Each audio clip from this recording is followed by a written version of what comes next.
سبيل الدموع سبيل qofka muslimka ah habka uu u soconayo adduunyada noloshiisuna ay deganaansho ku heli karto warwarka iyo walaaca iyo walbahaarka iyo u qaadan waaga waxa la yiraahdaa uu kaga yaraan karo sida qofka marka ilaahay waxyaabaha tafdiilaadka dheeraadka uu wax ka siiyo indhuhu way soo eegayaan afkuna wuu hadal hayaa gacmahana waa lagu fiiqayaa haddii ilaahay aqoon siiyo hadduu adduun siiyo idan marka aad gabalku uu ku dhaco subaxdii ha sugin marka waagu ku baryana galabtii ha sugin waqtiga aad taagan tahay uu ku xisaabtan cimrigaagana ka soo qaad maalin kaliya ma madaafaata wixii tagay inaanu qalbigaaga aad ugu soo noqnoqonin oo aanu ku dhibin oonad habeenkii ka seexan waaye oo waxyaabaha dadka nolosha ka xumeeya waxa ka mid ah iyagoo aad u sii eegaya wax ilaahay cid kale uu siiyey تقال العثار العظام به ويغدو الهوى ككبش ذبيح بذكر الإله محاضرadu waxaynu oran karnaa ama kelmadan oo ku jahaysan qofka muslimka ah habka uu u soconayo adduunyadan noloshiisuna ay deganaansho ku heli karto warwarka iyo walaaca iyo walbahaarka iyo u qaadan waaga waxa la yiraahdaa uu kaga yaraan karo marka qofka dhibaatooyinka haday dhibaatooyin haystaan iyo haduu wax tabayo iyo diiqadu gali lahaa iyo duruufaha sidoo xallinayo ee aan ugu dawaqeen waa nasaaix iyo talooyin culimadu ay mufakkiriintii ka qoreen oo aynu soo urursanayno inta waqti waynu ka gaadhno insha Allah aata koobaad waxa weeye fakkir washkur marka hore waa inaad fikirtaa ilaahayna u mahadnaqdaa subxaanahu wa tacaala waxaad ka fikiraysaa wuxuu ilaahay ku siiyey faraha badan halkaad meel kale afka u taagi lahayd oo waxyaabaha dadka nolosha ka xumeeya waxa ka mid ah iyagoo aad u sii eegaya wax ilaahay cid kale uu siiyey ilaahayna wuxuu wa in ta'uddu ni'matallahi la tuhsuha nicmooyinka ilaahay haddaad tirisaan ma koobi karaysaan marka maxaa lagu siiyey caafimaad iyo cunno iyo dhar iyo dhooni iyo biyo iyo hawo hadda waxa aad hayso horta adigu ee dad badan aanu haynin taa ka fikir ilaahay wuxuu wa asbaqa calaykum ni'amah zaahiratan wa baatina ilaahay nicmooyinkiisu aad idin ku badiyay nicmo muuqataana way jirtaa mid qarsoonina way jirtaa oo adoomuhu taa qarsoon waxay gartaan markay waayaan nicmooyin waxa jira marka hore aynaan aad ba u dareemayn laakiin marka uu adoonka dhaafaan ee dhakhtarada uu ka waayo lacagtiisana uu ku waayo ayuu aad uga fikiraa u yiraahdaa wartanina mabaan dareensanayn bee iyaduna nicmooyinkay ku jirtaa ilaahay baa wuxuu fa bi ay aalaa'i rabbikuma tukadibaan jiniya insiyo nicmooyinka ilaahay uu idin siiyay faraha badan teebaa beeninaysaa marka qofka humuumta iyo diiqada uu dareemayo waxyaabaha ka fududeynaya waxa ka mid ah shayga loo yaqaano inuu ilaahay u mahadnaqo waxa ilaahay uu siiyayna uu aad uga fikiro waxa labaad oo nasaa'ixa ka mid ah ma madaafaata wixii tagay inaanu qalbigaaga aad ugu soo noqnoqonin oo aanu ku dhibin oonad habeenkii ka seexan waaye waayo ilaahay waxa uu inoo siiyay waxa la yiraahdaa ilowgaasi waa dawo weyn ila weynaynu la yaabsanahay ee aynu leenahay ilowgiiba igu batay hadda danteennaba weeye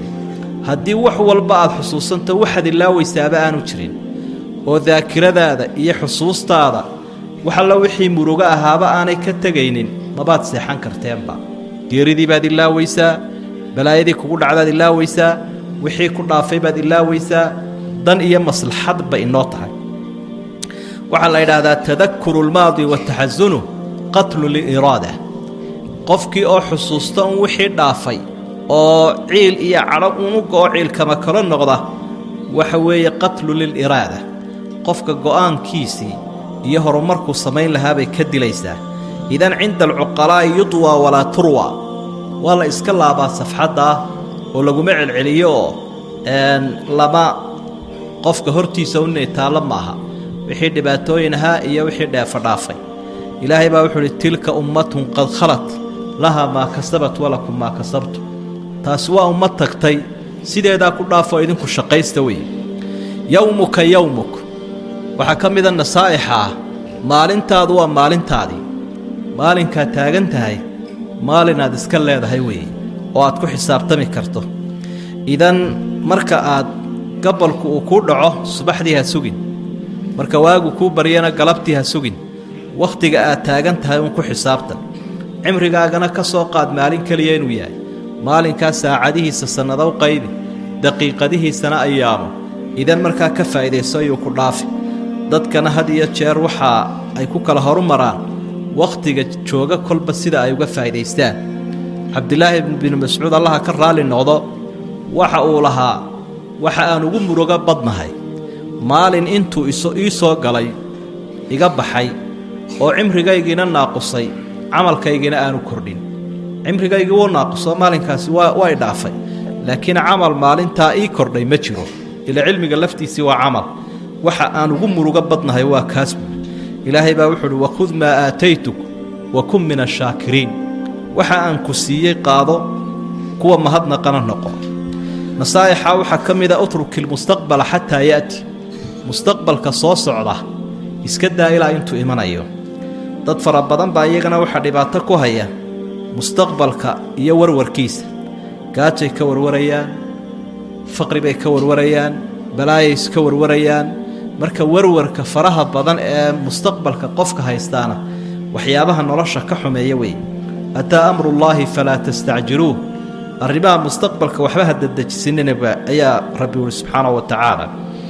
oo iyada oo qofkii ahdaafta iyo dhacdooyinka uu ka horumaro waxay noqotaa ijhaad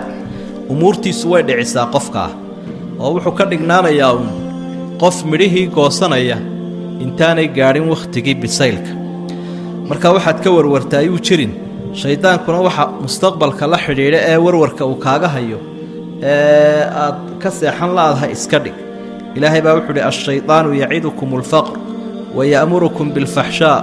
wallahu yacidukum maghfiratan minhu wa fadla shaydaanka waxa kalgeedka shaydaanka la yiraahdaa ka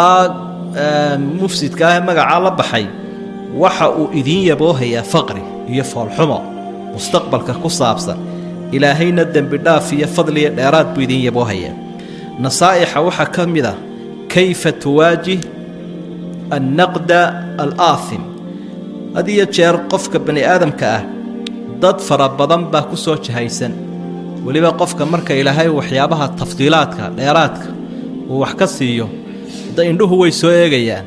afkuna wuu hadal hayaa gacmahana waa lagu fiiqayaa haddii ilaahay aqoon siiyo hadduu adduun siiyo hadduu awood siiyo wixii ilaahay uu qofka siiyay dheeraadaba waa lagu hadal hayaa idan markaa taasina yay noqon wax niyada ka wasakheeya waxaad ogsoon tahay nabi maxamed ba calayhi salaatu wasalaam illa caayay oo qaar waqti hore joogay oo waqtigiisii ahaa iyo qaar hadda jooga labadaba inay caayeen baad ogtahay nin shaacira baa waxa uu xasadul fata إذا لم ينالوا سعيه فالناس أعداء له وخصومه قفك ضد بدن بأمريكا أي دلال كيس جاري وين عدو النقضي لنا مرمية مركا هكف كيرن أن تكون مقبولا لدى الجميع سالما من العيوب عند العالم هذا مستحيل إن أدتك أكتو دورن نقطة من لقى قادنا يؤ cidi aanay ka hor imanayno gacmo furan lagu soo dhaweynay taasmaya rasuulkii iyo rasuushii ilaahay baanay ka dhicin sida daraadeed adii qaar ku caayana ma wax ka sheegaan in badan oo ku amaanaysa in badan oo ku taageersan in badan oo waxa wanaagsan ee aad wada soo dhaweynaya jira marka taasina inay nolosha dhadhankeeda ka lumisa maaha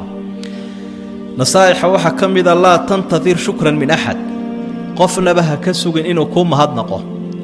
oo dadka ha odhan wax wanaagsan baan wadaa oo cilmi leh oo infaaq leh oo waxtar leh oo dan guud leh maxay wax iga sheegeen ama ay igu mahadnaq waayeen oo marka xafladaha laga hadlayo iyo marka warbixinaha la qorayo iyo marka taxliilka la sameeyo hadii lagu soo qaadi waayo dee ka fikir in ilaahay agtiisa un lagu soo qaadi doono oo xuska ilaahay unbaad ka sugaysaaye laa tantadir shukran min axad haddaad doonayso noloshu inay macno kuu samayso dadka mahadnaqooda iyo ammaantooda waxba ha xiisaynin ilaahay baad abaalmarin ka sugaysaa subxaanahu wa tacaala hadday macruufkaaga diidaan iyaga oo u diidaya liannaka axsanta ilayhim xataa inaad u samafashay adoo u samafalay hadday kula soo qaadi waayaan ha ka sugin ilaahay baa wuxu uhi wamaa naqamuu ilaa an aqnaahum allahu warasuuluhu min fadli waxa ay kula dagaalameen rasuulka iyo mu'miniinta in ilaahay iyo rasuulka uu qani ka dhigay ilaahay baa qani ka dhigay rasuulkii baa qani ka dhigoo wax siiyey haddana nacaybshiye iyo colaad bay kala hor yimaadeen ee mabay u mahadnaqinba qur-aanka waxa ilaahay uu tilmaamay qofka gaalka ah marka hore ilaahay buu baryayaa marka uu dhibaatadaa rabbi ka dulqaadana ilaahayba uma mahadnaqo marra kaan lam yadcunaa ilaa durrin masa wuu iska sii soconayaa waxaabaad mooddaa kii aanna baryinba marka addoommo badan baa markay baahnaayeen ilaahay baryay subxaanahu wa tacaala markaasuu ilaahayna dhibkii ka dulqaaday kadib ilaahay bay u mahadnaqi waayeen adiguna waxba mahadnaqa ka sugin kuwooda aad macruufka u samayso dhib badanoo dareemi lahayd markaa waad ka nasan doonta nin baa gabyayoo waxa uu mahad iyo abaal ka waayey inanuu u samafali jiray oo uu koriyey kiibuu ka cawdayoo waxau idhi ucallimuhu rimaayata kulla yawmin falamma ishtadda saaciduhu ramaanii maalin walba waxaan baraa shiishka waxaan baraa horumarkiiyo awoodda markuu muruqiisii adkaaday anigaabuu igu dhug bartay buu aniga laftigaygii ayuu shiishkii iga bilaabay intuu wax igu tara iska daayo marka ummad badan oo aad ixsaan u samaysay ayaanad abaal ka helayn qaar kale ayaa waxa wanaagga ah laga yaabaa inay kugu xaasidaan cidnaba mahadnaqa ka suginaan ilaahay ahayn subxaanahu wa tacaala waxyaabaha kuu dhib yarayn kara sacaadada ee ku siin kara weeye waxaa ka mid a nasaa'ixaas alixsaanu ila alkhayr inshiraaxun lisuduur waa kollay nasaaixna weyn hab qaaciidana way u socdaa alixsaanu ila alkhayr inshiraaxun lisuduur inaad dadka u samafasho laba midun bay noqonaysa inaad dadka adigu u ixsaan samaysood u samafasho iyo inaad dadka adigu ka godob qaadato marka ta fiican ee had iyo jeer nolosha sacaadada iyo wanaagga u keentaa waxa weeye inaad dadka u samafasho arrin iyo adduun iyo aqoon iyo awood wixii aad ummadda dheer tahay isku day inaad noqoto kas wax siinaya ee iyaga aan waxba ka sugaynin marka waxaa la yidhaha aljamiilu kasmi waalmacruufu ka rasmi waalkhayru ka طacmi marka shayga jamiilka la yidhaahdaa magiciisaasunbuu la mid yahay shayga jamiilkaahi jamaal buu keenaa iyo qurux macruufkuna curfi iyo wanaagunbuu keenaa wixii wanaageed samaynaysa waxaa la yidhaha awalu lmustafiidiin iscaadu lmutafadiliin dadka had iyo jeer tafadulka iyo dheeraadka leh ee dadka isku daya inay waxu taraan waxtarka u horeeya iyaga ayaa leh waxtarka u horeeya iyagaa yeelanaya ilaahayna saasuu qur'aanka ku ammaano waxau uhi wamaa liaxadin cindahu min nicmatin tujza ila ibtiqaa'a wajhi rabbihi alaclaa abuubakar bay ku soo degtay baa laydha aayaddu cid alla cid uu wax kaga doonayay ma jirin cid abaal ku lahaydna ma jirin wamaa liaxadin cindahu min nicmatin tujza marka abaalka ilaahay unbuu ka sugayaa idan ku xisaabtan inaad dadka u samafasho taasaana adiga nafis ku ah mar haddaanay gacan kaa sugayn aanaad adigu iyagu aanay wax kaa sugayne iyaga un ay wax kaaga maqan yihiin nasaa'ixa waxaa ka midoo ka sideedaada udrud alfaraaqa bilcamal udrud alfaraaq bilcamal haddaad doonaysa sacaadada nolosha iyo maskaxda iyo qalbigu inay kuu nastaan waxaa la yidhaahda faraaqa oo ah qofku jaaniska uu haysto inuu ku buuxiyo shayga camalka la yidhaahdo walow ciyaar jidhkiisa dhisaysa iyo tababaraan khayrka ka mashquulinna ha noqdabe oo waxaa la yidhaahdaa alfaariquuna fi lxayaa hum ahlu lirjaafi waashaa'icaat dadka had iyo jeer jaanis kale ama faraaqa hayeen shaqaysanaynin waa kuwa ugu muran badan ee ugu munaafaqad badan ee ugu iskudir badan sidaa daraaddeed baa munaafiqiinta ilaahay uu ka warramo wuxuu yidhi raduu bian yakuunuu maca alkhawaalif waxay raalli ka noqdeen munaafiqiintu intay jihaadkii ka hadheen oo howlihii caamka aha ee ummadda ay ka hadheen inay macal khawaalif dumarka guryahooda joogay ku hadheen marka hawl oo dhan kolkii ay ka hadheen hadal bay isu taageen foolxun inay tiriyaan oo aad iyo aad ay wax uga sheegaan dadkii mu'miniinta ah rasuulku horkacayay sallallahu alayhi wasallam waana dhab weeyo sida culimadu ay sheegeen in fara badan dadkeenna waxa ama qaylaada ku kalifaya iyo balwada waxa boolatiiga iyo fadhi ku dirirka ku kalifaya waa faraaq qofku hadduu 10 saacadood shaqayn lahaa 2 saacadoodna midna uu sii socon lahaa midna uu soo socon lahaa 4 saacadoodna uu cibaadaysan lahaa waxa laga yaabaa cid kii la hadlaba xoran la fadlan lacagi weydii waqti kuma hayeen adigoo iga raaliya wax waqti oo ku hayaa ma jireeyo waxa la toona aan karayaa waan soo daalo ama waxbaan karsanaya ama dharkan maydhanaya ama in yar baan yara nasanayaa hore ka sii dhaqaaji booran la lacag waan ku siin karaa laakiin waqti kuma siin karo waa sida dadka adduunyada warda ummadaha kale maanta ay u socdaan qofku waxa laga yaabaa in ay uga sahlan tahay inuu lacag ku siiyo inuu waqti ku siiyo salafuna saalixna saasay hayeen oo waqtigooda diinta uga faa'iideyn jiray أحد أعلام السلف بان نجدك يسوتاغيو كل كاساو حري جوغان سؤالك ويديه لامو بلانسرين marka horay buu ka dhaafay maalintii labaadna uu dhaafay maalintii saddexaad buu ku dhagayo wuxuu maalin walba waad dhaafaysaa bal maanta isu kaytaag wuxuu horta qorraxda jooji qorraxda marka aad joojiso ayaan anuguna joogsan doonaa inta qorraxdu socdo anna waan socdaa ee kol hadaa qorraxda la tartamaysa isku qolamayhine bal ka sii dhaqaaji buu marka udrud الفراغ بالعمل دا doonaysa inaad nasato oo aad mafsuuq noqoto taa ku dadaal sida daraadeed ba boqolkiiba konton dhakhaatiirta caalamka cilmu nafsiga ka hadlaa waxay leeyihiin waxyaabaha u kasbi kara qofka sacaadada iyo inuu raaxaysto maskaxdiisu way nasato aan u warwarin waxa kamid ah in waqtigiisu buuxo oo shaqeynayo waliba qofka maskaxda ka shaqeeya waxa ka sii مفصود إيه فرحات بدن قفك مرقة كشقية بينا سيدا مثل دادك فلاحين تبير ليدا دادك الإسبياش كترا دادك حمالين تاء يعيشون كالعصافير في سعادة وراحة سيدا شبراها سيأيوغ يراريان كين تدحرينا أي استغفر حسين بحمالين تاسي دادك الإسبياش هاسيس كترين وعلى غيابا كيد ديرينا يتاجر كعمومي هانا العقد وهيينا inuu maskaxda isayo warwar uu naftahayo waxa kamid ah qodobka sagaalada min asbaab saada la takun imma'a han noqonin qof daba socda ama sida waqtigan dambe ay yiraahdaan laga dhaxalo ama dhaka cid kale xambaarsan han noqonin athar ba ku soo arooray ibn mas'uud laga wariyo oo culimada qaarkood ay daciif ku ahaayeen daciif ay ku sheegeen إذا مركا واحد مهمة إن أراد نفتاد إلا وين لا تنسى نفسك وشخصيتك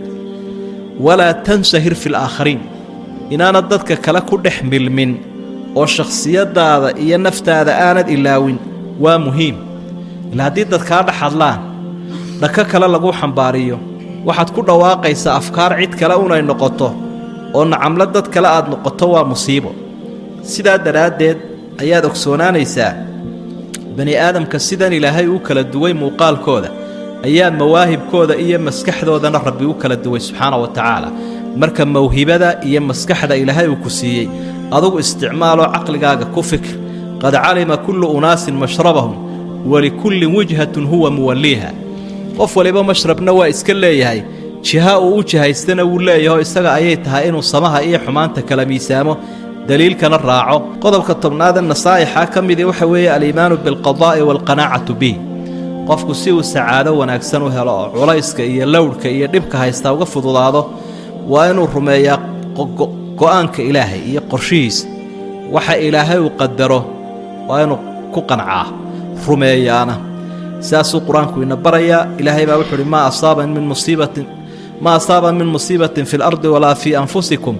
إلا في كتاب من قبل أن نبرأها إن ذلك على الله يسير وحكست دباتي ماده إري دلبا إلهي باسي قدريو كتاب خصقنا انتي أنا إفك أبصوا بحنبا وحقران باي مصيبة داسهاي إذن مركا وحكست دعاه ها أقادن واين أقادن وايان يكون نقنين عقيدة وناكسنين واسداس من يريد الله به خيرا